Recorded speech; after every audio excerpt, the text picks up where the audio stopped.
And we are live. Let me just start. Welcome, Christine.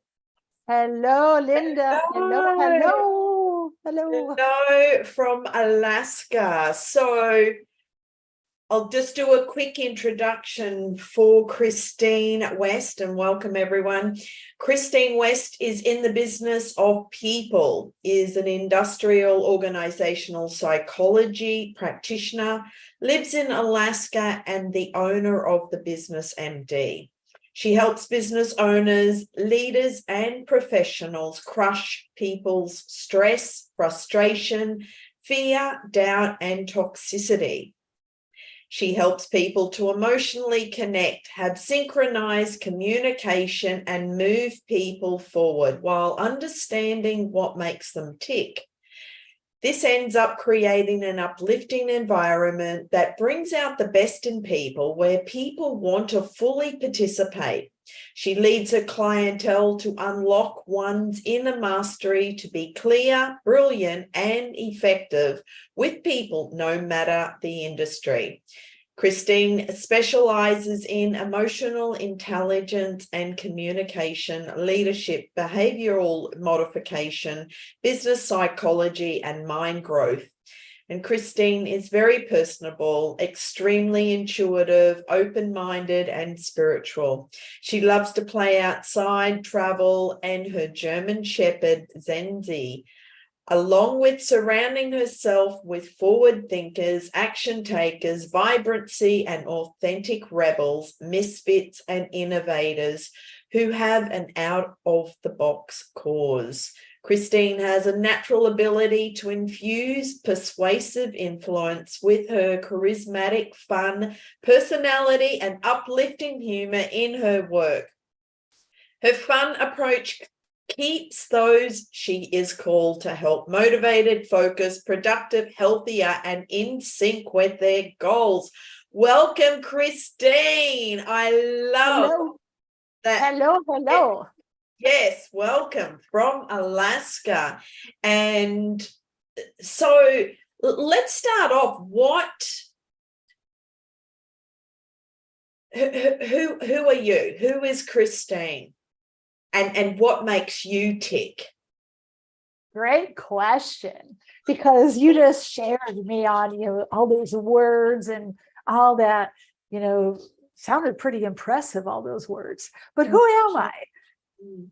I'm a real, authentic, loving, empathetic woman who loves, the world, learning. I love cooking. I love animals.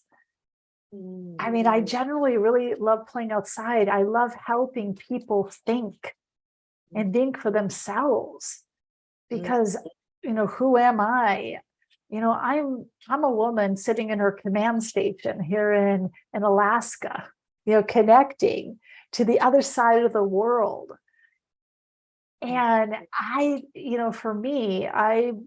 for who I am is, I think that you really don't start really living until you all of a sudden realize that, life isn't always about, picture perfectness. It's not about, things being so pretty. It's really about discovering more and more about who you are and unraveling, the things that once upon a time that we think were so true and we fought for, to all of a sudden you realize that, wow, that didn't make sense anymore. And so who am I? I love growth. Beautiful. Because when it comes to people, people are interesting to me, because like yourself, we met and we connected, and it's always intriguing to me. Why do we connect with some people, and then some people we've connected with for years, and all of a sudden we don't connect to them anymore? It's fascinating. Exactly. And then it's like in this very short lifespan that we are all on, it's like a journey, and we connect with some people, and it's that saying, people come into your life for a reason, a season, or a lifetime. Yep. And that's what our journey is all about. It's those who come in to maybe teach us something, Yep. or to trigger us, or to, resolve karma or whatever it is. And then it's all a cycle. So some people stay, some people move on, and Yep. everyone's on their journey. And so tell me what got you into this type of work to help others, and your passion for people. Great question. Well, when I was growing up as a kid, I mean, I grew up, I didn't grow up in Alaska, but I grew up in a large city, and I grew up where I had, lots of friends that I went to school with, and, invited to, lots of parties and this and that. And I can remember as a kid, I always was the one that was responsible, like, especially when I was a teenager, where I was the one that had, the job, and my friends were out goofing off and doing things that would get them in trouble. And then when they do something naughty, they would call me up and say, what do I do? What do I do? And that didn't necessarily, get me, this thing about going into the psychology field or helping, people that way. What really in my journey, that was just a few little seeds to it, that I was good, that people like talking to me. But as I grew up in my first career, I actually was in sales, and I was in technology, and I used to, sell these like business solutions, technological solutions. And I used to be so into like machines. And what I realized, though, what got me to where I'm at, was even though I had a successful first career, I got burnt out. I got bored. I got to the point of where it was too predictable. It was too predictable about how businesses work, big business. It was usually something, okay, we're doing really good. Everybody can do whatever they want. We're having a good time. Then all of a sudden somebody at the top makes some bad decision. Everybody down at the bottom, gets to pay for that bad decision. There's layoffs, there's chaos, there's ugliness. All of a sudden the people who are your friends one day, then the next day are not your friends anymore.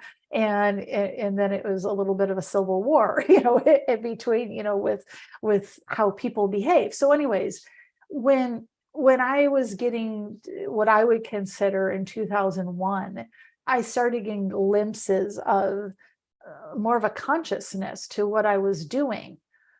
And I was questioning myself. And as I was questioning myself in my decisions, I wasn't happy on the inside. I didn't like what I was participating in, but I didn't know how to solve it. I didn't know what to do. I didn't know answers. I didn't have anybody to talk to about it. And I was embarrassed. There were so many things I was embarrassed about. There were so many things that I was stressed out about, but my life looked like it was so wonderful. And so many different people would have said, wow, I would love to have Christine's life. But I didn't want Christine's life because I thought it was inauthentic. I thought I was just living based on, which I was living based on my conditioning. And but so what society wanted you to do. Yeah.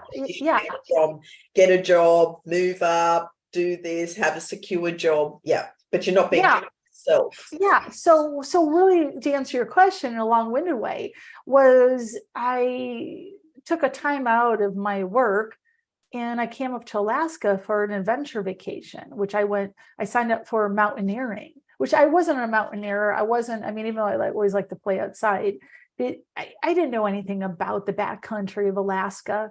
I technically probably was not physically, emotionally, and mentally fit for this trip, as their terms. But what I was searching for was me. And I did not want my cell phone to work. I wanted to be in an environment, once I said I was going to do something, that they weren't going to let me quit. It wasn't like a Disneyland or Disney World ride of like, okay, the ride's over, let me off the ride. It was you're committed to this. And it changed me. It changed me in a short period of time, like 7 days. And because everything of who I was, I had to face everything that my conditioning couldn't have me survive on this glacier. I had to go back to the things that I learned in kindergarten, which were share, ask. If you didn't need something, you gave it to somebody else that was there. You had to learn how to renegotiate things. It was very insane. I mean, I learned about, things like snow could be an insulator. I learned that if somebody said you had to step in somebody else's footsteps, you did that. You didn't question it, which I've come into the world and I am a questioner. But what really got me was on the 7th day when I was waiting for a commuter plane and the rest of the group was off climbing another mountain. And I had this major burning bush moment of where God finally had me silent. I had nowhere to go and showed me my divine purpose. And where in my consciousness, I could see how everything that I thought was so problematic in my life, I was able to solve in a nanosecond, in a complete nanosecond. Beautiful. And it was like, wow, that's it. That's how quick I have this new superpower. I didn't have to be in the dramas. I didn't have to, be calling people and, dragging them into my drama or wasting time and energy. I was shown a glimpse of this. And this superpower for me was God showing me, if I wanted to move forward with it, to help people and to help people grow and to help them solve things in a brand new way, to see what was possible instead of, doing things a slow-mo way or trying to, fill a swimming pool with a teacup, because life didn't have to be that way. Exactly. And so that was the beginning of it, where I didn't know like what it would exactly look like or entail, but the seed and the experience was so real, it was so divine and so energetic and it was so loving that was your awakening to really consciousness and awareness. And you didn't need to be on any plant medicine or psychedelics or go to Peru, or it was like there in the snow. You were God. It was like, okay, well, what's my purpose now? What year was that? 2001. This was August 2nd, 2001. And it was something that when there was snow, but it was summertime. And I remember the sun was so like coming down and it was such a clear day. And this conversation was so clear, like we're talking now. And it was something that was so serene. And for me, it was, I was writing in my journal, I was taking notes. And back then it was the highest form of love that I ever experienced, because it was a clear path. It was a clear, sight to seeing what I needed to do for myself. But I also, being a businesswoman, I did say to God, well, what if I don't want to do it? Then what? And what was the answer that you got? The answer I got was, you don't need to, Christine. You can just go back to your old life. You can go back to sleep. You can go back to what you did before. You can go back to, your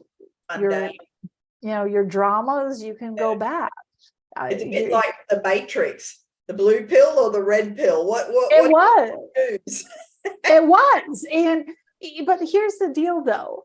And since we brought up that movie, it was similar to what the character Neo went through when he said yes to Morpheus And it wasn't as though, like, you know, he goes through this tube and like there's all this, you know, reconditioning and reconditioning and reconditioning.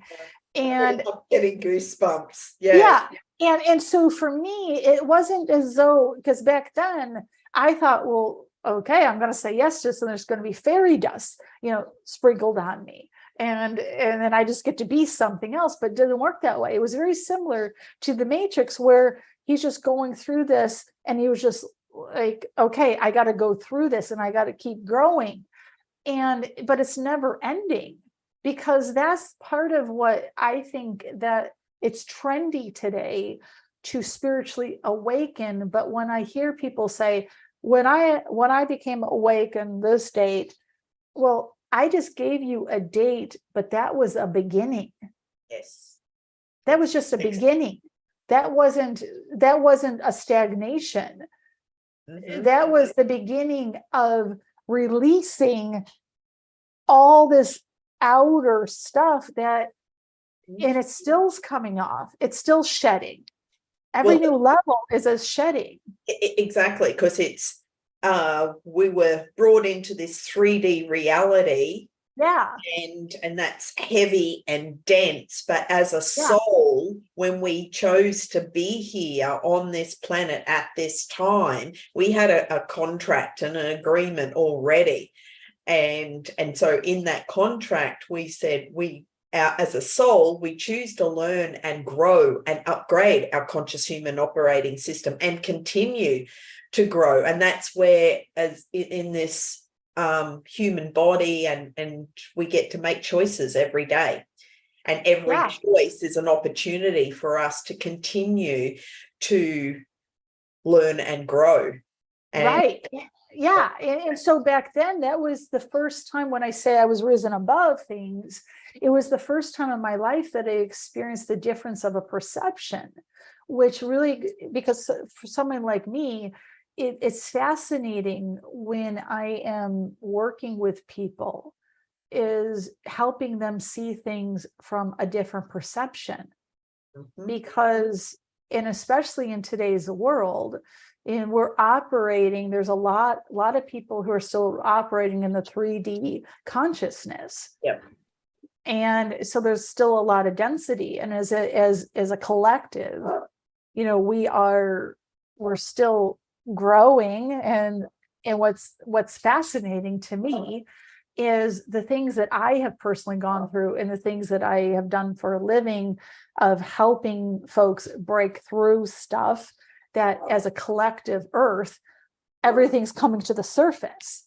Mm-hmm. Oh, especially right now, the truth is coming to the surface. Finally, sing hallelujah. And the truth will set you free. And the more we can be true to ourselves and really make our choices from our heart and our soul, well, in the bigger picture, the more people that can do that, that's when we can all together consciously keep raising the energy vibration on the planet.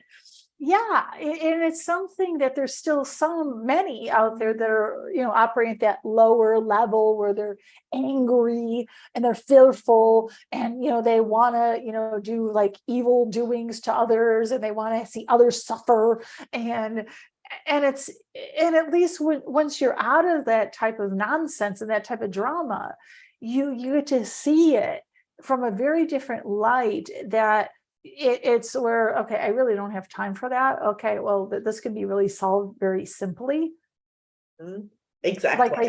Like I said, it's like a nanosecond.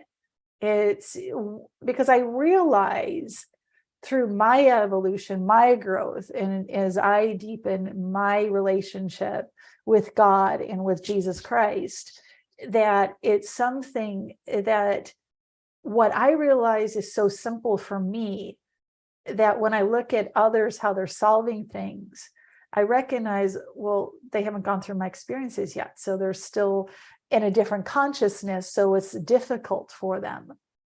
Exactly. And I've had exactly the same experience when I was, giving presentations and so passionate about, the mind, body, spirit connection and, shifting consciousness, expanding awareness and having a different perspective and outlook on life, and you can take charge of your life. And it was like I was speaking another language, because people go, whoa, that's very woo-woo. And so now people are going, oh, tell me more.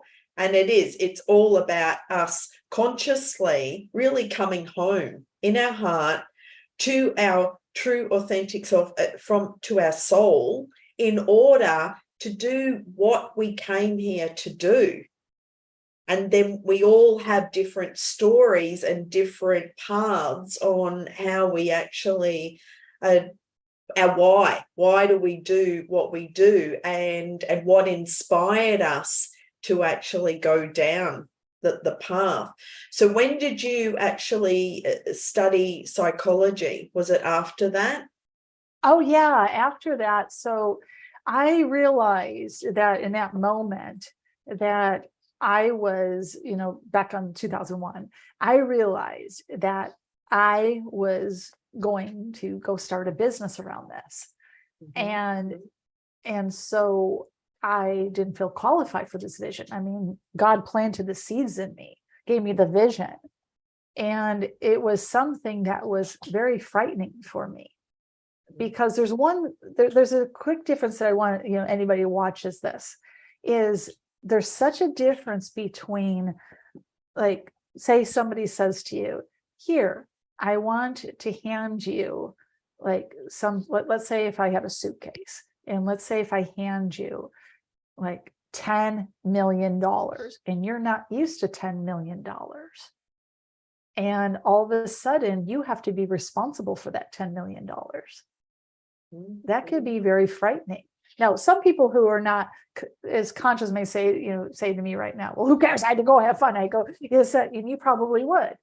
But if you start realizing what the responsibilities are of what is entailed, once you start to consciously become more awake, and part of is that I realized that there was a responsibility, and when I started studying psychology, which I moved to the state of Alaska by the end of 2001.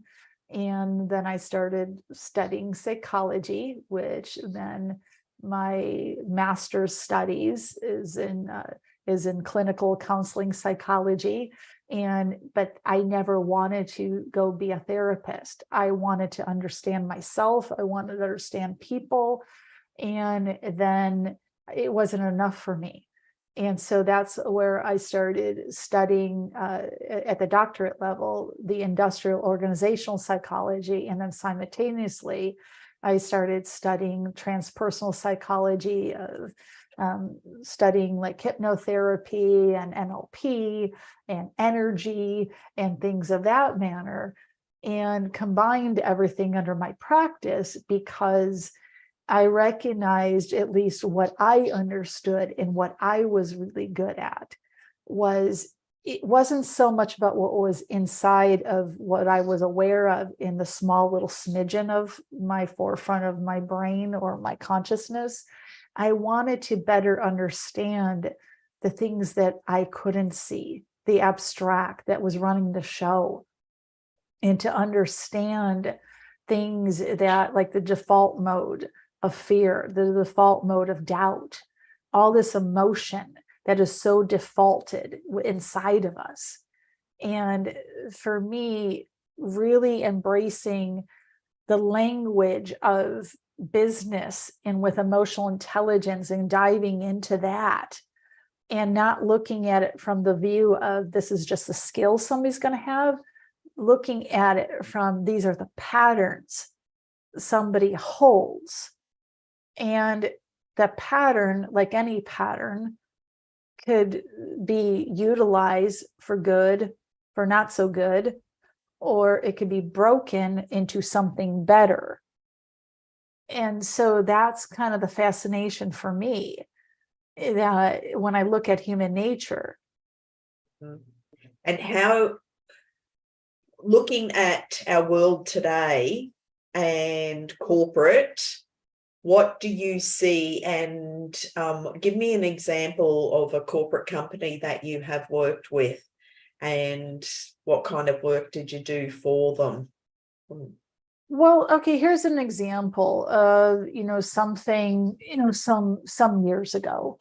I worked with a company that they claimed that they were everybody like of the operation. They said that they were all doing everything the same, that everybody was on the same page. And so they were looking at how could they be more efficient and more effective between the three different departments of the operation. And speaking of, psychology and consciousness, most people usually, and this goes into any small business or, a solo entrepreneur, no matter what size somebody is it's very easy to say, oh yeah, we all do the same thing. But what I found in this type of situation was once we dug into things, that's where the infighting started, because they realized that they weren't doing the things the same way. And then they started discovering that what they all were blind to with each other, and realizing that that's what I'm speaking about, that responsibility, that it's like this embarrassment, this emotion that goes on about, where was I? You're supposed to be doing it my way. This is how we've always done it. But realizing, that's why I give that example. If somebody gave you $10 million, well, until you consciously understand what you're responsible for, till you could see it. When you're asleep and you don't care, and then it's just like, cool, cool. I can't see all these things. I can't see how I'm operating. So in the example of business, it wasn't necessarily me saying to them, let's examine the collective consciousness. I wasn't using that type of language. It was just far more of understanding that how are we proceeding in the teamwork? Is this duplicatable? Are we actually being productive, or are we being counterproductive? Because through a lot of this work, it was helping many folks, reduce their 12 hours a day to get, do whatever work they were doing, in 8 hours, and go home and have a life. And get out of that mode of that, you're the most popular if you're in the earliest and you go home the latest. No, that's stupidity. And back in the day, that was, that you got accolades and gold stars for that. But no, yeah, it's when people say, oh, I'm doing an all-nighter, and it's like, why? That's not something to be proud of. But let's look at the MARTA program that's running in the background on feel that you need to burn yourself out and work horrendous hours to prove what? Well, exactly. So that's the issue, is that what I said is about, these patterns, that, these default modes in the subconscious. I mean, there's obviously lots of beautiful modalities in the psychological field. And from my practice, I understand there are people out there that are practicing with a DSM and diagnosing, but that's not me. That's not what I do. Or, there's, the people who give out meds. That's not me. That's not my practice. There are the people out there that, which another form of psychology I'm fascinated with, but it's not what I do, is, the criminology. That's fascinating to me, but that's not what I do. But it's just something that I think that what humans sometimes forget, and what they're afraid of, is when they hear words such as psychology, or they hear spirituality, or they hear, like, if somebody said something like, hey, I need the energy to go work out, well, that would be friendly. But if you all of a sudden start talking about energy in the sense of well, let's speak about your emotional energy. Get away from me. Exactly. Yeah. Because this is about coming back to your truth, you know, and the conditioning and you know, what I also talk about is connecting the three brains, you know, your head, your heart, and your gut. But in also the brain, the head brain, you've got your left and your right side. So Right. people operate from different sides, but to actually feel those emotions, that can be really foreign and scary for people. And they've just shut down that part of themselves. Yeah. You're actually spot on, because, you know, for some, and I used to be this way, so I get it. I get it. It's very foreign. If you're used to stuffing, numbing, if you're used to almost behaving like a machine where you're not even taking the time to feel, you're just go, go, go, I got to get this done, or having the belief system, the modality of saying emotions are weak. Well, that's kind of, it cracks me up when I hear somebody say, I mean, not making fun of them when I say that it cracks me up. It's far more of just the misunderstandings of it. It's like, for example, I don't claim to be a cardiologist, but I know it's important to keep my heart healthy.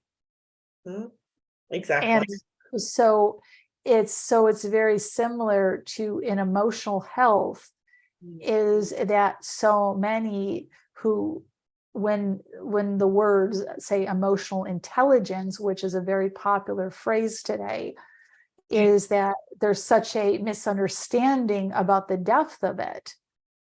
Because if I've asked, you know, many laymen, sometimes I get, you know, these answers that just say, well, it's just about me being aware of my emotions and being aware of somebody else's emotions.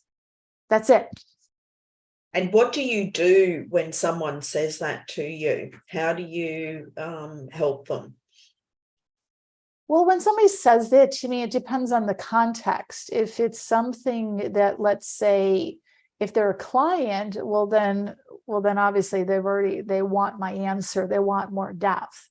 If they are somebody that, say, I'm at a networking party, or if I'm at, you know, some social function, or some, you know, something that's casual, social, a response out of me may be more something such as, depends on, the context. It may just be something such as, in your definition, do you have any curiosity to learn that it's more than that? Are you good with where you're at?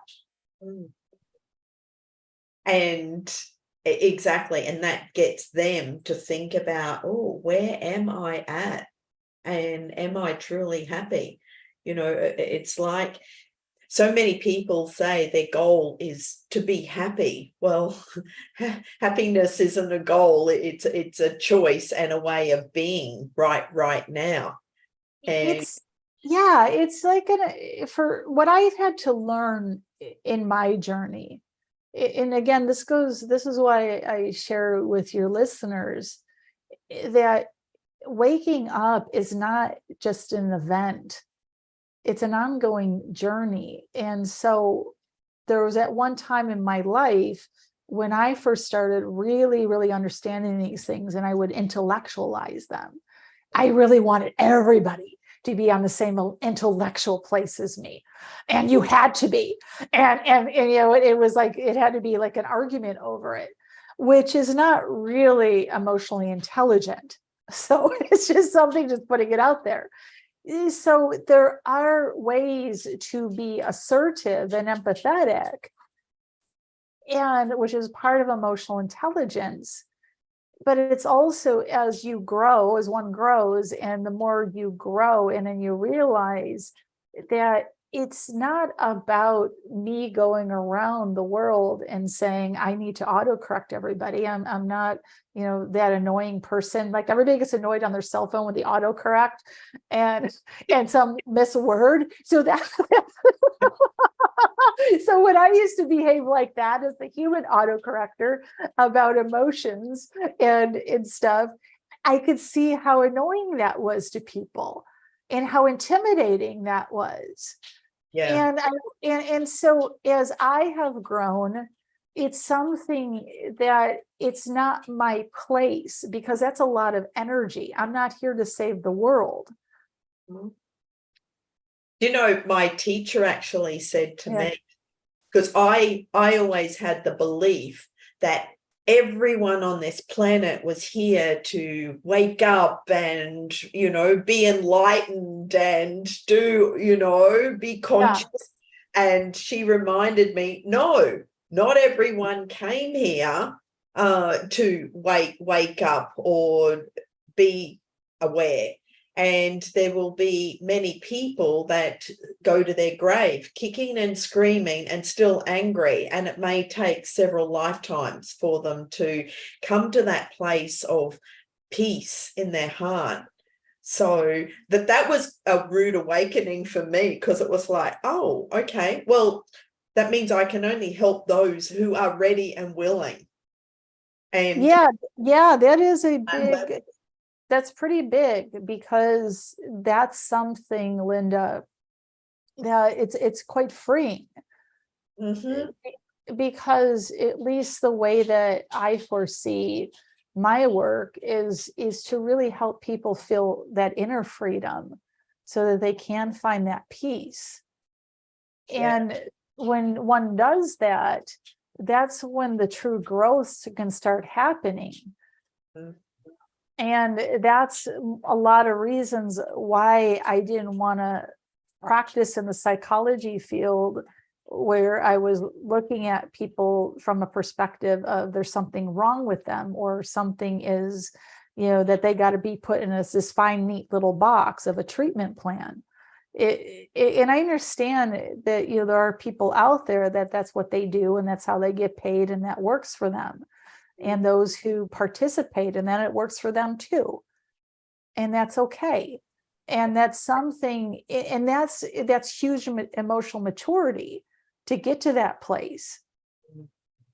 And because people who are at that lower, like you brought up, that anger, because what I have found, what's really interesting, and it can be like watching a movie when somebody is so angry, and the other person, whoever they're angry with, isn't even part of the argument. I mean, the disease that person is causing within themselves, and the energy that they're losing. Absolutely. Yeah. Yes. It's like self-destruction, because if they only knew by holding on to that energy of anger how much they're really hurting themselves, which will then lead possibly to health issues and illness or disease down the track by holding on to it. I've witnessed people that I have seen that have had strokes, have gotten cancer. Mm-hmm. They have the way that their brain seems to work. They have a lot of like brain fog. I mean, I know that if you ever saw the movie Joe Against the Volcano, that was a term in that movie. It was it was an American flop, but there was a term in there that it was a joke, because it was a comedy. But in the terms of, people just get that block of, they get so fixated on that, and it's just so unhealthy. Well, it's conditioning, and this is where we act out those behaviors and suppress the emotions, unresolved emotions from childhood, and until we can actually really look at it for what it is and see the truth in what it is, and also recognize, you know, the roles that we're all playing, and see it as energy. Because I know myself, I created cancer at the age of 21 from suppressing all those emotions, you know, but mine was more hurt and sadness and just feeling, you know, rejected and abandoned and not understanding. So, but that's what put me on my journey. And so when people, and this is what I'm very passionate about, when people have any illness, disease, or pain in their body, I like to look at what's going on, you know, emotionally and energetically, because it's just energy in our body. And no one came here and went, oh, I choose to suffer and be in pain and, you know, have this illness. In presentations, I used to say 95% of cancer is created, you know, from the mind, from suppressed emotions. And someone in the audience said, no, you're wrong. It's 99%. So yeah, it's something, but you know, it's something, it's interesting you just said. There are some people, and I've witnessed this, that because some emotions like anger can be addicting. And there are some people out there who just want, there's like, they like the charge of it. And so they're like a dog who's like salivating, and they don't know what to do without it. And they're so righteous. yes. And so, but there are people out there. And the sad part about it is that those people have a misunderstanding of the miscreation of that. So if they're like, say, if it's directed towards yourself or towards me, like if we have a person in our life like that, what they don't realize is that they're arguing with a previous version or perception that's created in their own mind. It's an illusion. Yeah.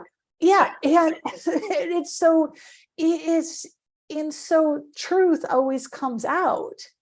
And so the one person, so for example, you know, when, you know, it's always interesting because I think, you know, we're speaking about emotions, about, you know, maturity. So most people, say hypothetically, when you're in high school or grade school, it's very common to have like these conversations about your parents, or, you know, the kid that did something, you know, to you, or, you know, who's who are going to outs today. And sometimes it was your turn to get ousted and, you know, ostracized from the group or whatever, or, you know, what you brought for lunch and they're going to make fun of you, or something you said in class, or who you like, what boy you liked, or that boy likes you, or, you know, whatever it is.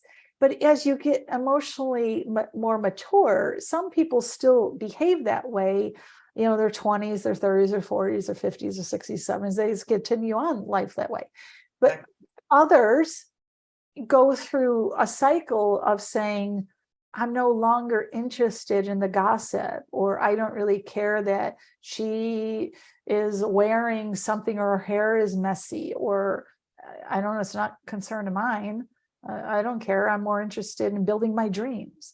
I'm more interested in my purpose. I'm more interested in vibrancy. I'm more interested in having fun, and fun that is like, okay, I'm like, for example, you know, like just our little hiccups of trying to get on this Zoom.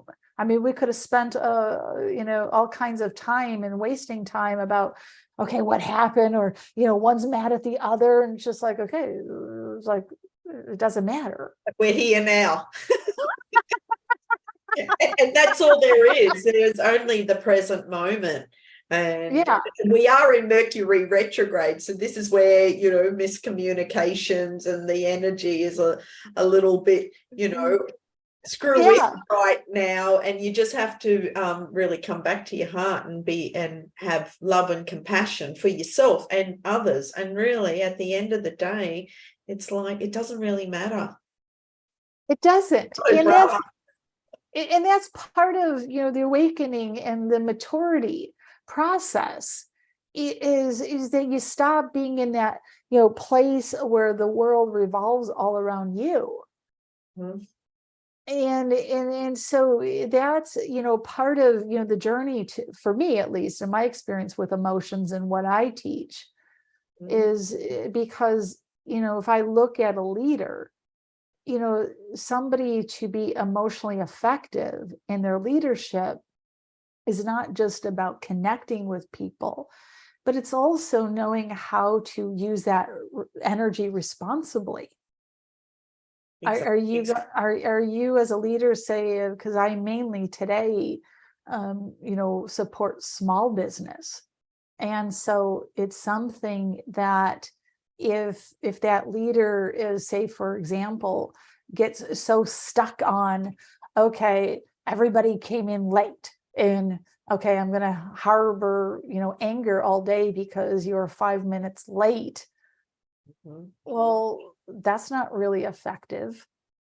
No, because, and also if you're, holding on to that resentment or whatever the emotion is that they're 5 minutes late, energetically, they can all feel that.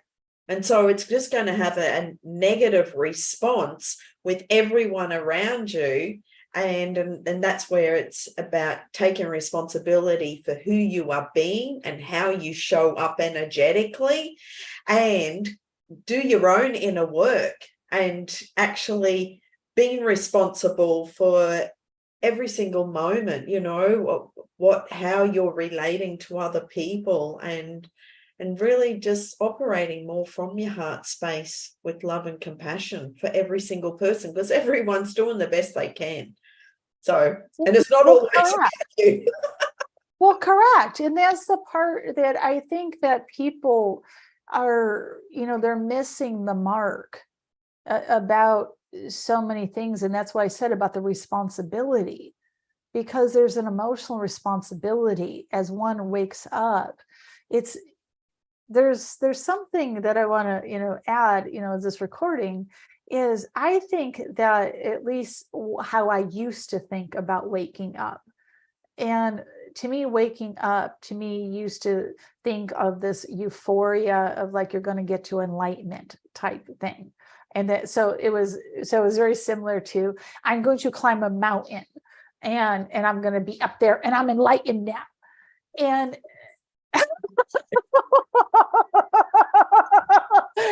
and so it's not like we're in this human experience. No.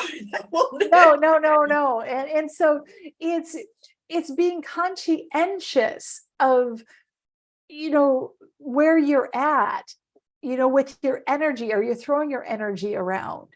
Are you deliberately doing things that so, for example, if you're the one, I always love that, that story about, who stole the cookies, like the story about that in the airport of, the lady that had, bought cookies and her neighbor, who was a stranger, and she's sitting there like eating, his cookies, and she didn't know that.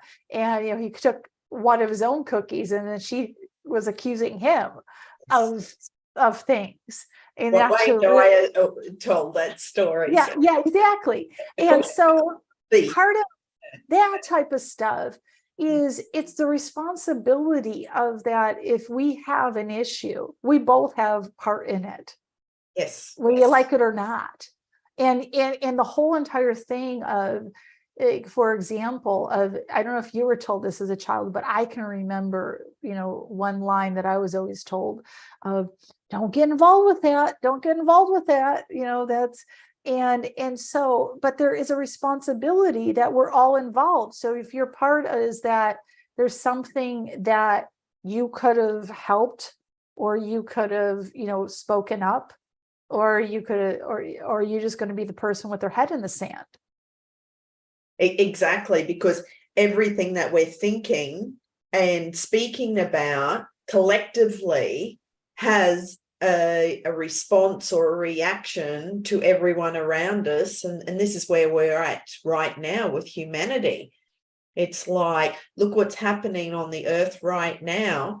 And so collectively, what have people individually been thinking, because and putting out there to create what's going on. And it's very interesting to be the observer and just go, wow, we've created all this chaos.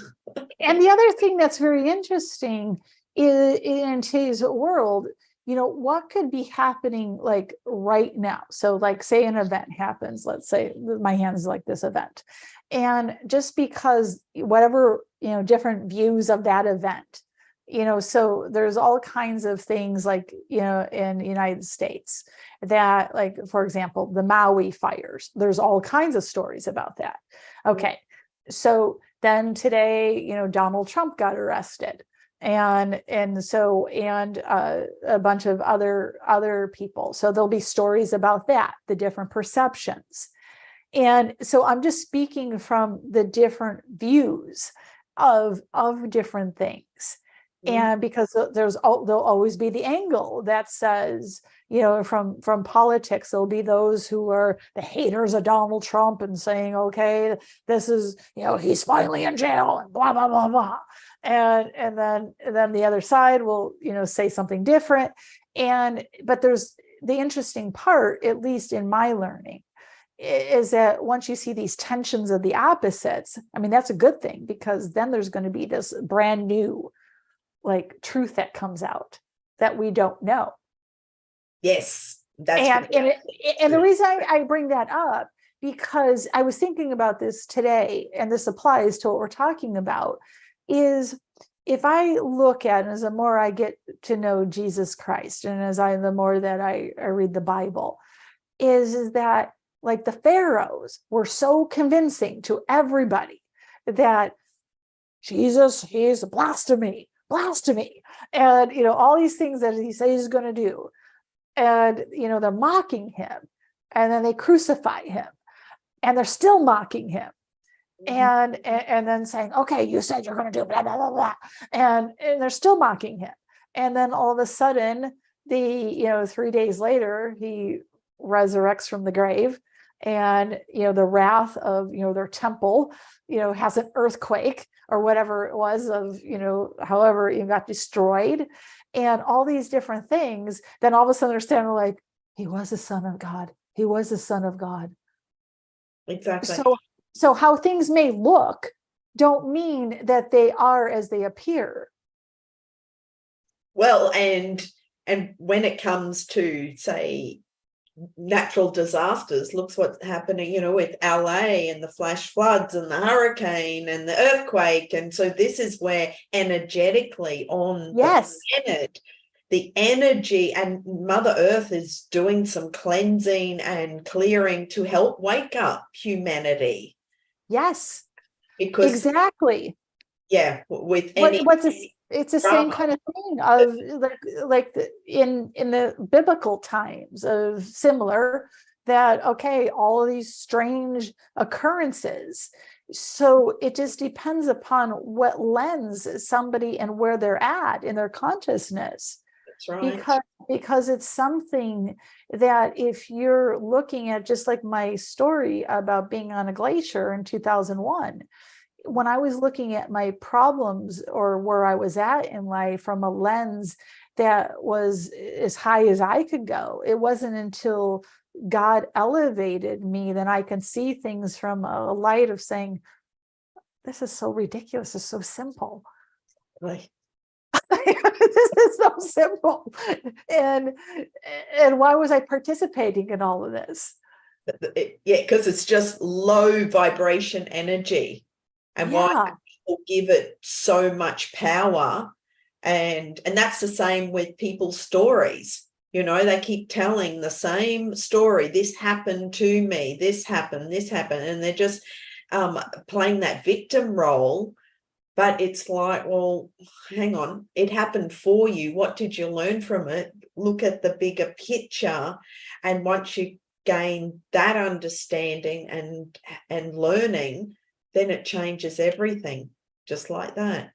So it's something that it's wild. It's a wild ride, because it's something that, when people are operating from those lower level vibrations, and this is something that I do have compassion about, is that because looking at many previous versions of myself, when I have been in that space, I didn't know I was in that space. I didn't know.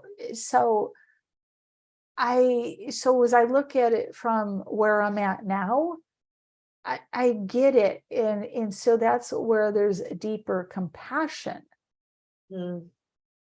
And it's even something that is, quite interesting about just looking at where people are at, because the more I look at it as having the compassion of how much pain that person is in.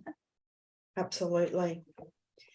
And not judging them in the process. Yeah, because hurt people want to hurt other people. Yeah.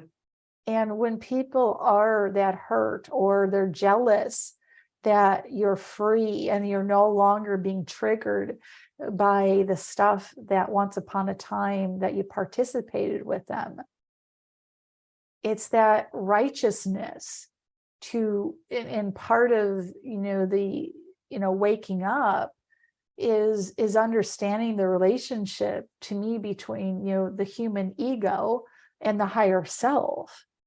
And, understanding that, the ego is like a little child. And it's like this little child, and then it has to learn how to trust the higher self every time you grow, and it kicks and screams, and it has righteousness, and it judges, and it's kind of comical. But I think, at least for my case, I don't know if you had these experiences, but I know with different people today, I mean, I don't have a problem saying, I just found myself judging you. It's just being that transparent. And vice versa, because it's no longer this, like, I'm going to harbor this. Beautiful. Thanks for saying that. Because, it's like the truth will set you free. So by actually being honest with the other person and saying, I have judgment, but also if they're judging you or projecting onto you, well, then that says more about them than it does you. Yeah. And being able to be mature enough to realize that it's not saying that we're absent of these things, because that's not, to me, is not part of awakening in the human experience, because we all have our junk in our trunk. It just depends on how big the trunk is. Exactly. Yes. Yeah. Yeah. And it's like this place, the more that you wake up, and sometimes I hear people say things such as, well, I'm cured. I already dealt with that. Well, just wait till you go to your next level. Exactly. I know. It's just wait. And just wait to what you need to endure. And sometimes I explain to you, especially being in Alaska, that it's similar to if you decide to go out hiking. Well, it's things are different on a flat trail versus if you start going up something that has intertwines going straight up, and depending on the trail, is there like lots of brush? Does it start raining? Is it muddy? Is it where, okay, now you got to the top, you want to like go down on that valley, and you want to go way over there, and getting up on one peak and then going down is that's hard. Absolutely. People think that going up is hard. Actually, going down is hard. Yeah, absolutely. It's hard on the body and depends upon the terrain. And see, to me, that's very similar to waking up, because it's as though you are going through this evolution process of where, okay, well, I'm comfortable. Now I'm uncomfortable, and I don't know what to do, and maybe there's nobody around me to ask.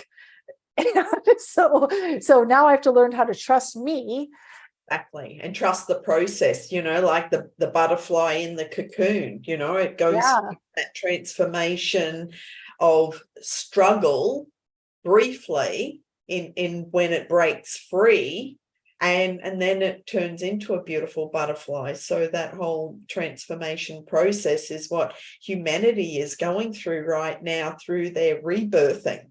Yeah, it is, because I remember when I was out in your part of the world many years ago, and I can remember I dived the Great Barrier Reef. And what was fascinating about that, and what this has to do with waking up, is I can remember, because I'm not a certified diver. The only open water diving I've ever done is in the Great Barrier Reef, which I did as a hotel dive. And I remember being on the boat and being so exuberant, and just, in the different guests around me, different, divers, experienced people said to me, "You're not going to be doing all those things underwater." And I said, "I'm not. And what am I going to be doing?" And this gal said to me, "The first thing you're going to try to figure out is how to breathe." It's right. so she says, "You're going to be in a world that is not yours." Mm-hmm. And you're going to have to figure out how to use the BDU, the making sure the mask's on, making sure you're following instructions, and it's going to be so foreign. And that was the best advice I was ever given. Beautiful. And that's why breath work is so healing for the mind, body, soul right now. It's, breathing. It's like we all do it, but actually consciously and intentionally breathing makes a huge difference on your health. It does. And in that experience of looking at it, of today's terms, is that I look at it and say, this world is so foreign. And that's how it was, for some that are just starting to wake up. I can only imagine it would be similar to being in the ocean. And I can remember when there's schools of fish, coming at me. And I can remember seeing off in the distance, a shark. And I really wasn't, the things that I thought how I was going to react to this, I didn't react in the same predictability. Yeah. And that's, and the key really is, like we just said, in today's world, it really is learning how to breathe through this. Yeah, absolutely. So where do you see humanity heading right now? Wow. Great question. At one time, if you asked me that question probably about 10 years ago, I would give you such an intellectual answer.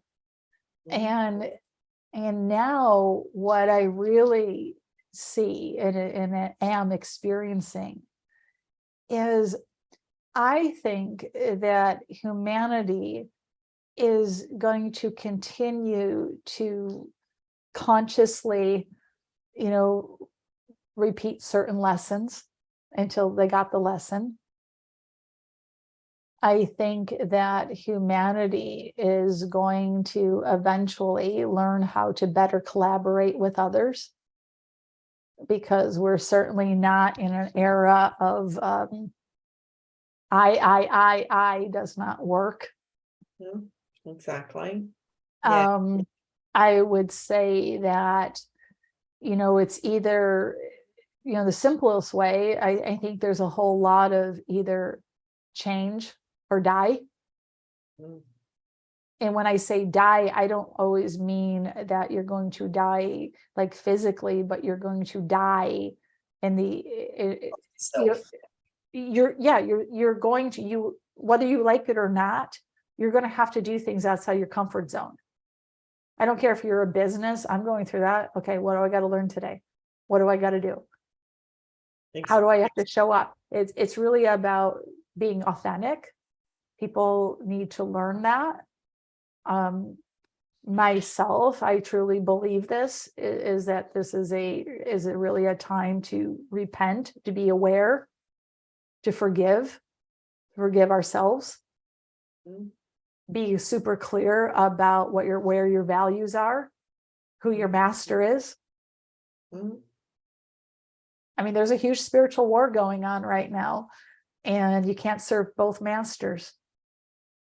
Absolutely. Yeah. And so you got to pick. This is not something that is, well, I don't want to deal with that. Well, guess what? You are. I don't care who you are. If you're alive on this earth, you have to participate. It's something that I think that there's a lot of people that we're all going through a lot of things that are uncomfortable.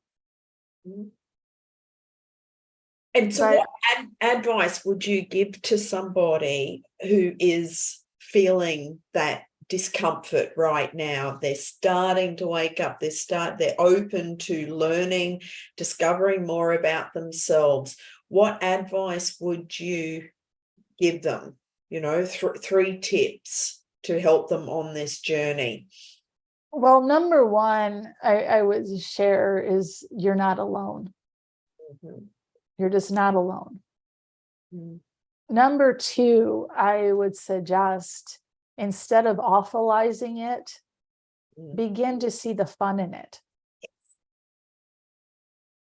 And number three, I would begin to play what helped me, and this continues to help me, is it's something that one will have an easier ride if you learn how to surrender to it and stop trying to control it. Yes, absolutely.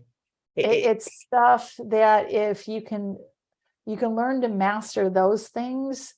And I would suggest to folks, find support that is aligned with you. Now, whether, I support folks, you support folks, there's lots of other people out there that support folks. And find somebody that is what you need, the medicine you need. I'm not saying pharmaceuticals, but the medicine that you need. Yeah. And because there's lots of Sherpas out there, and some you'll learn that they're not so good. Well, and that's the lesson of discernment. Yeah. That's part of it. And there's others that are better than others. So it's something that, I know that most people, and I get asked this a lot, like, is there some books I can read? Well, you can find all kinds of books to read, but here's something to remember. And I caution everybody, that anybody that's ever asked me for a book that says, well, I don't want to go pay a coach, or they say they don't want to pay me, but they want my advice about something free, is you will only comprehend the information in the book at the level of consciousness of where you're at. Yes. So if you're in an angry consciousness, those words are going to make you more angry. That's right. So the vibration of anger is pretty low. The vibration of fear is pretty low. The vibration of doubt is pretty low. So if you're operating from that place, and I can give you all kinds of great books on emotional intelligence, and it's going to piss you off. Okay. That's where you're at. That's right. So it's really about being in a place where you begin a journey about where you're at. And some of the games that, you didn't ask this, but I will say, some of the games you could play with yourself is, most people have a mirror in their home. Take a look in the mirror every day and decide what you see. Yes. Because as a woman, I know all women do this, depends on your mood. That one outfit that you loved that one day, and then all of a sudden the next day you hate it. Depends on the mood you're in and the vibration you're in. Oh, we could go down so many rabbit holes. And keep talking for hours, though I am conscious of the time. And yes, this was fun. so Yeah, so this was fun, and I thank you so much, Linda. This was fun. thank you for sharing your wisdom, your knowledge, your energy, your zest for life, your beautiful feminine energy of helping people on this journey, and just sharing, Thank so you. many pieces and aspects. And because I know and I trust that in this conversation we've just had, people will take what resonates with them, and everyone says things differently, and it's how they say that thing. They might have heard it 1,000 times from other people, but everyone is unique, and how they explain or describe something, or the examples, that's the aha that others needed in this moment. It's like, Yes, oh, and just that aha, that way of explaining something is enough for helping people to just get it on their journey. Everything, it's like a piece by piece. So exactly. Well, thank you. This was so much fun, and I can't wait to find this on YouTube. yes, I will tag you in. I'll put all your details. What's the best way for people to contact you? The best way for people to contact me is to go to my website, which is here, thebusinessmd.net, and I'm going to put it in the chat. Mm-hmm. And it's also on your picture there as well. Yeah, it's on my picture there, and I put it in the chat so that way you can grab it. That way, right on my homepage, you can sign up for a free gift, which is which is an ebook. That's why smart business owners make emotions their allies. So yeah, so that's something that I would encourage your listeners, if they're something different, because it's a different twist. Yes, I love that. And I'll download that myself. So thank you. Yeah, please do go there.